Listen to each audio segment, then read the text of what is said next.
Hello there, ladies and gentlemen, and welcome back to another great episode of 8-Star Anime.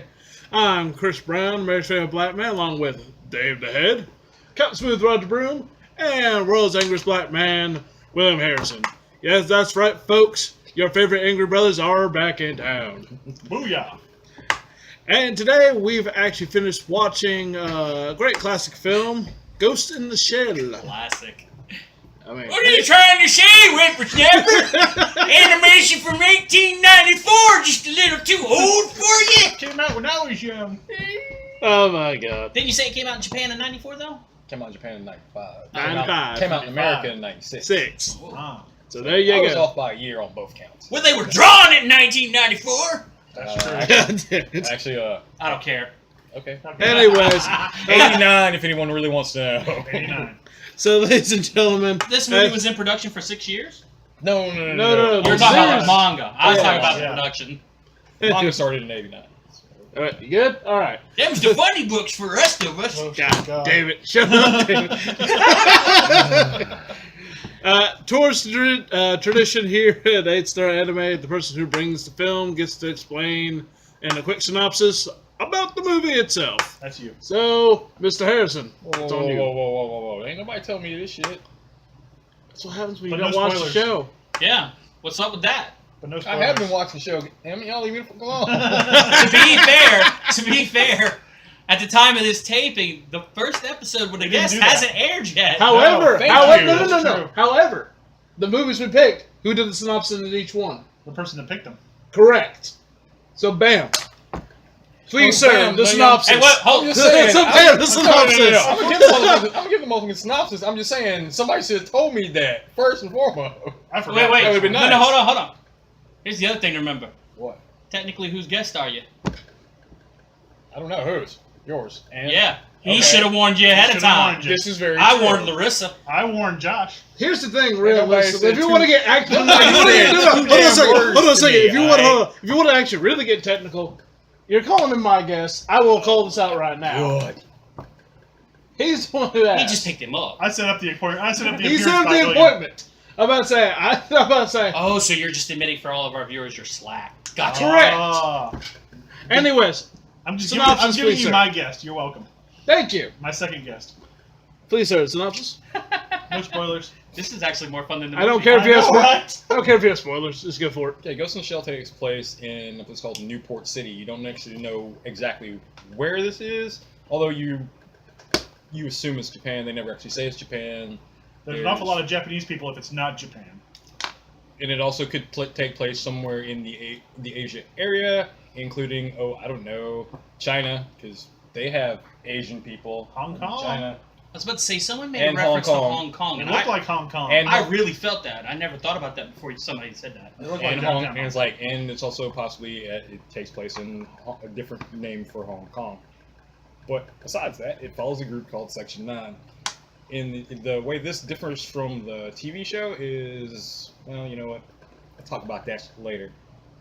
But it follows Section 9 as they try to track down a rogue program called the Puppet Master, which they have nicknamed Project 2501.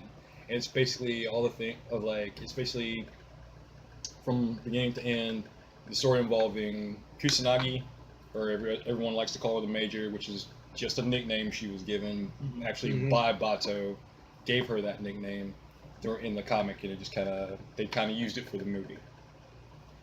But they actually mentioned one of the guys from the comic that's actually not in the movie. He's in the TV show, but just not in the movie.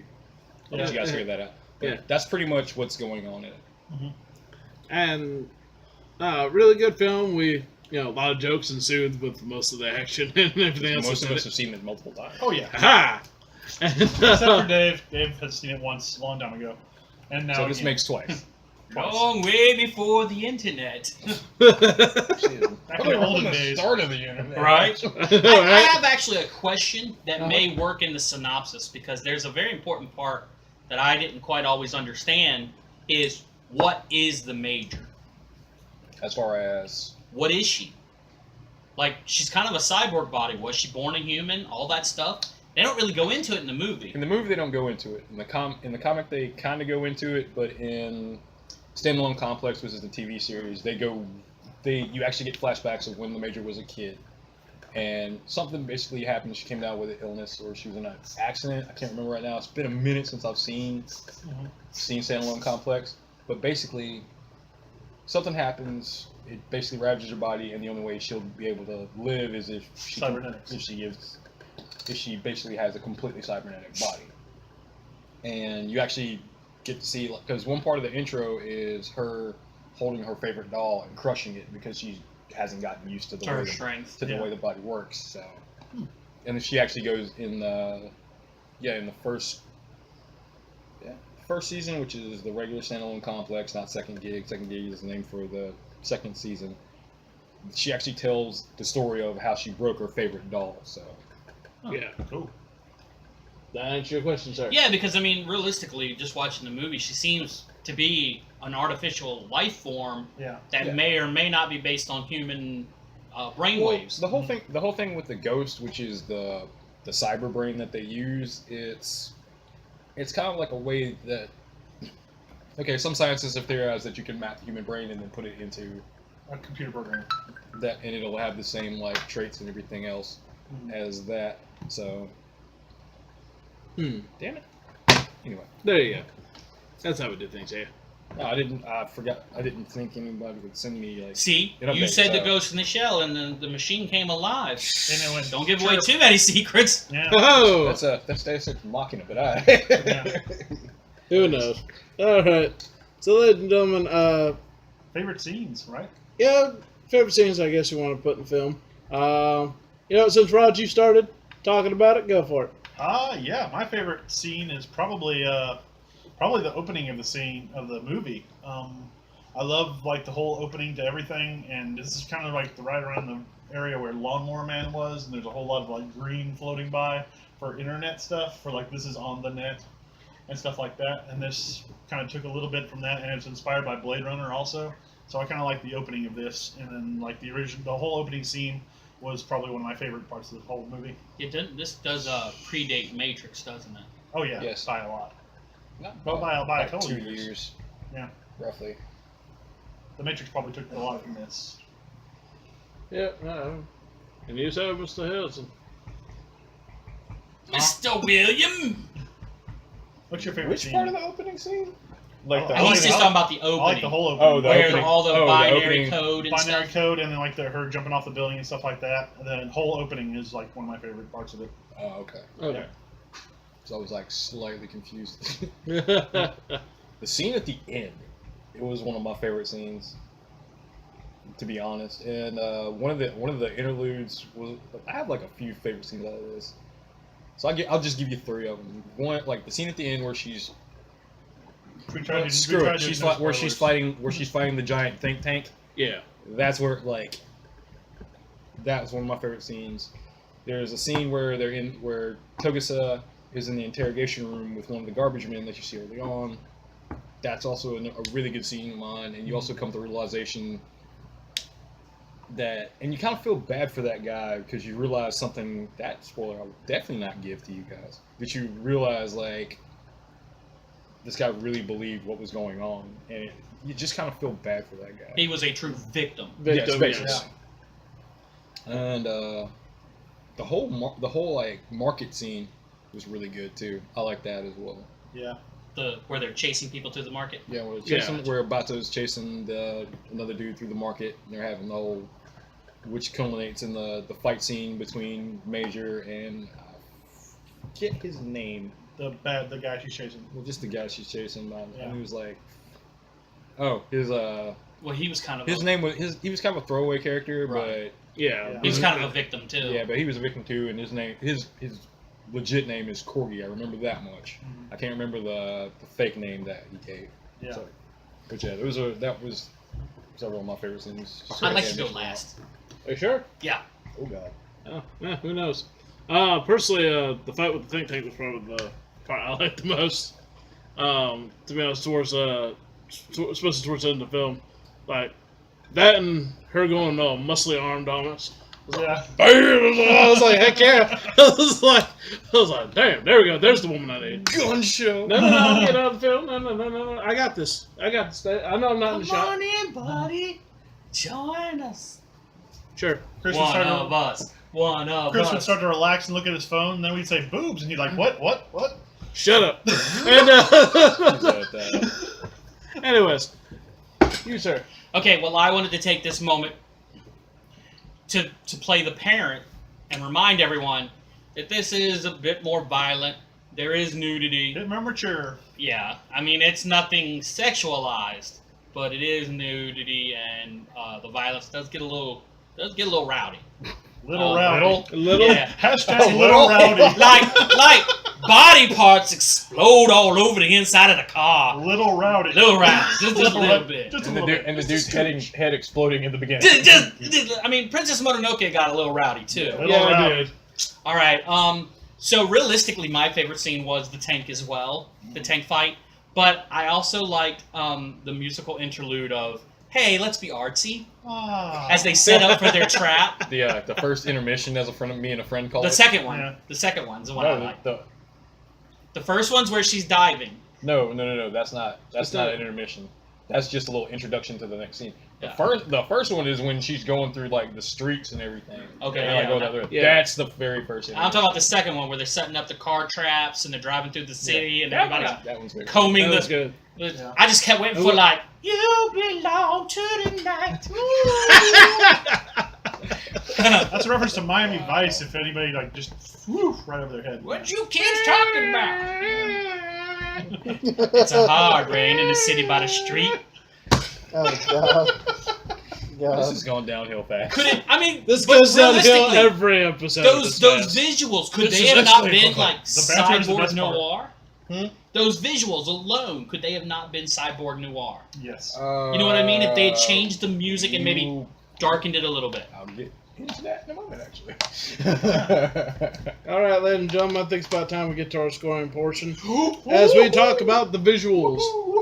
You're our basic analyst on stuff like that and technical Visuals and things, Yes. yeah. So please talk a little bit about that and just This- give your score towards it. This movie is a wonderful example of zero cell Excuse animation combined with computer animation, pretty much fluidly. You can't see where one stops and one cuts in. They also use some rotoscoping for some of the body, pretty much sculpting, and it's just pretty much a visual feast to the eyes from start to finish, in my opinion. It's probably inspired a lot of movies that came after it, and once you see this, you'll probably catch on to that. For me, the visuals were 2 stars. I give them 2 stars. And because it just looks beautiful from start to finish, even the throwaway scenes where they're sitting in a field, you have shading, you have like the light coming in from one direction, you have like just leaves just shuddering in the wind, little touches, pulls it all together. For myself, I do like the visuals. I mean, we're talking a film that came out in the '90s, so we gotta keep that in mind compared to a lot of the newer stuff. Yeah, I of think today. it holds up pretty well. And in my it really does. Yeah. But I personally only give it a 1 star, even for the times. I do like the combination of the computer animation with the Cell animation. cell animation, so I think it flowed well. But in the 90s, they did do a little bit different art styles, towards the end, Yeah. mid to end of the 90s, going into 2000s. That kind of had a bigger pop to me at the time. So that's just how I feel on that one. Yeah, the art styles is just up to the animation team, pretty much how they want to do that. And I'm sure, based on the fact that the series started at the end of the '80s, they decided to keep up with that as well. So it's something just to kind of consider. It transition between from time from when something starts to when it gets to its final ending. Animated. So when it gets to animated, sometimes they'll keep it, sometimes they'll boost it up, make it look good It and goes through whatnot. a lot of phases in storyboarding and stuff like that. Usually does. How about you, Dave? I give it 2-star Davids. He does that a lot. This is my jam. This is the animation that is my animation. This is It's the anime that brought you into anime. well, I mean, you go from Robotech to this. Yeah, So like this is Robotech style anime, better animation. true. It's got that same style to me, and I mean I'm not the connoisseur of Greek arts. I'm just a simple man who likes what he likes. Some of those scenes, like you said, it looks like Hong Kong. Some of the scenes they look like Hong Kong. Mhm. Just in the future. Yeah. Everything about it visually I liked. All right. And the man who started the film. What about you, sir? I don't know. Everybody's pretty much said everything I was going to say. But me personally, I definitely enjoyed, because when this came out, this was one of the first 2 films that anybody about my age had seen. It was either this or it was Akira. You saw one or the other, or you basically saw hentai, or you saw both. Yeah. And to me, the visuals I loved all of them, just because that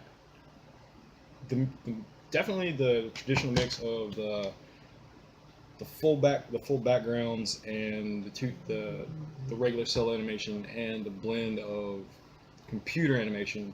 And I'm gonna have to disagree with you, Raj. You can't actually tell when it is what, although the transitions from the regular standard animation to the 3D computer animation, they do a really good job of it, but you can definitely tell when a certain scene is CG and when it's not. Like when they go into the full maps of the city, you can tell that's actually the CG. Oh, yeah. And you can tell in some of the anime. Yeah.